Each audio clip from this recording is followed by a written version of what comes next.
Bonjour, bienvenue dans cette vidéo. Je vous propose ici donc une question du bac S 2019 Amérique du Nord. C'est l'exercice sur les probabilités. Et là, on a un intervalle de fluctuation. Alors, il n'y a aucun problème dans cette question parce qu'on vous dit clairement de donner un intervalle de fluctuation asymptotique. Donc, parfois, il y a des doutes. On ne sait pas trop si on fait de la confiance ou de la fluctuation. Ici, pas d'ambiguïté. On vous dit directement. Donc, vous n'avez qu'à connaître la formule et l'appliquer.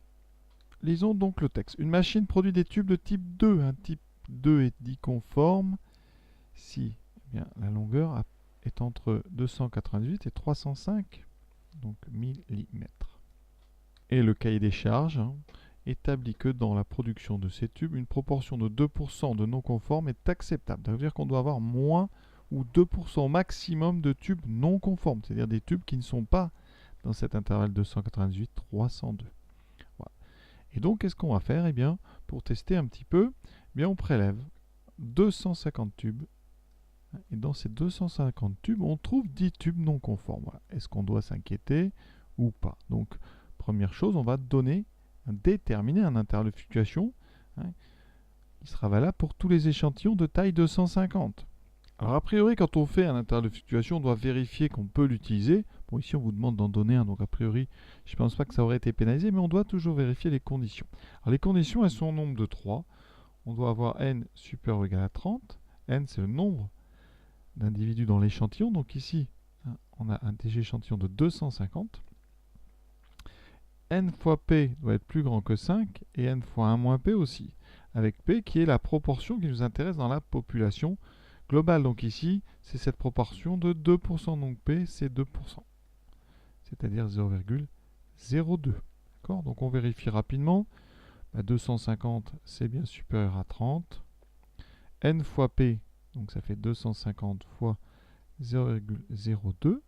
Donc ça, on le calcule bien sûr. Et pour une fois, vous voyez, on trouve 5. Donc ça va parce que 5, c'est supérieur ou égal à 5. Et ensuite, on fait 250 fois 1 moins 0,02, c'est-à-dire 0,98. Et on va trouver 245, qui est bien plus grand que 5. Donc, les conditions sont remplies. On peut utiliser un intervalle de fluctuation asymptotique à 95%. Formule, je vais vous donner directement la formule. L'intervalle de fluctuation à 95% pour un échantillon de 250, c'est donc la proportion P moins 1,96, ensuite racine carrée de n, de P fois 1 moins P divisé par n. D'accord? Il y a une grande racine carrée avec tout dedans. Et donc après on a la même chose avec un plus. Racine de P fois 1 moins P sur n. Alors vous pouvez avoir une autre version. Les racines carrées, on peut très bien les présenter sous la forme racine de P fois 1 moins P divisé par racine carrée de n. Ça ne change rien. D'accord? Donc là, c'est juste un travail de calculatrice, sachant que la borne gauche, il va falloir l'arrondir par défaut, c'est-à-dire donner une valeur inférieure, et la borne de droite, donner une valeur plus grande, une valeur par excès, de façon à être sûr qu'on a au moins 95% dans cet intervalle. Si on le diminue trop, on pourrait perdre un petit peu. Donc tranquillement, on fait 0,02 moins 1,96 fois racine carrée. Donc ici, on peut ouvrir des parenthèses, 0,02 fois 1 moins P, donc 0,98, divisé par 250. Et on a fait déjà une chose. On arrondira, on a dit dans le texte, on arrondit à 10 moins 3. Donc là, si j'arrondis par défaut, plus petit, je vais arrondir à 2. Donc ici, c'est 0,002.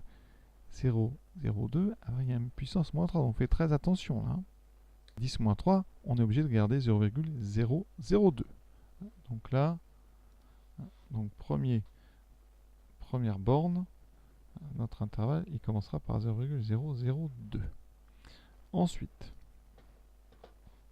j'insiste vraiment parce que la réponse est 0,002,6. Ça finit par un 6. Après, il y a un 6. Donc, on serait tenté d'arrondir plus grand par excès. Mais vraiment, ici, la borne gauche, ça va être un arrondi inférieur. Donc, par défaut. Pour l'autre, c'est pas cette calculatrice-là, c'est celle-là.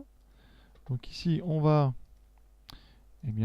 changer juste le moins ici en plus. Et le tour est joué. Et là, on va arrondir par excès, donc plus grand. Donc, on ne va pas arrondir à 0,37, mais on va arrondir à 0,38. Donc ça, c'est important à bien comprendre. Donc c'est 0,38. 0,038. Voilà, maintenant, décide-t-on de réviser la machine? Alors on va regarder pour notre échantillon. Donc pour notre échantillon, on avait combien ici de tubes? On avait 10 tubes sur 250. On a donc 10 sur 250 non conformes, c'est-à-dire 1 sur 25. 1 sur 25, ça fait 0,04. Voilà. Alors, qu'est-ce qu'on fait de ce 0,04? Ça, c'est la fréquence de notre échantillon. On vient de calculer un intervalle de fluctuation. Cet intervalle de fluctuation, il nous dit, si on met ça en... Il nous dit qu'on doit, pour nos échantillons, dans 95% des cas, au moins, on va se trouver dans cet intervalle au niveau de la fréquence. Ça veut dire, si on met ça en pourcentage, vous aurez une fréquence entre 0,2% et 3,8%. Pour 95% au moins des échantillons. Vous, ici, vous avez un échantillon avec 4%. Or, vous voyez, 4%, ça n'appartient pas à notre intervalle de fluctuation. D'accord? Donc, là, on peut se poser la question. Il y a peut-être un problème parce que dans la plupart des cas, dans 95% au moins des cas, on devrait être dans l'intervalle qu'on a trouvé juste avant. Et donc, on va dire qu'au risque de faire une erreur de 5%, donc au risque d'erreur de 5%, on doit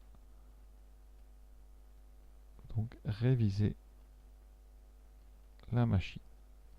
Parce qu'on a des signaux comme ça qui nous disent qu'il y a peut-être un problème. Voilà. Rien n'est absolu, hein. C'est vraiment des indices pour dire qu'il y a peut-être un problème au risque de 5%. Voilà donc ces exercices en général, hein, ça passe très bien, il n'y a pas de grosses difficultés. On fait attention aux formules, on arrondit bien par défaut à gauche, par excès à droite et tout se passera bien.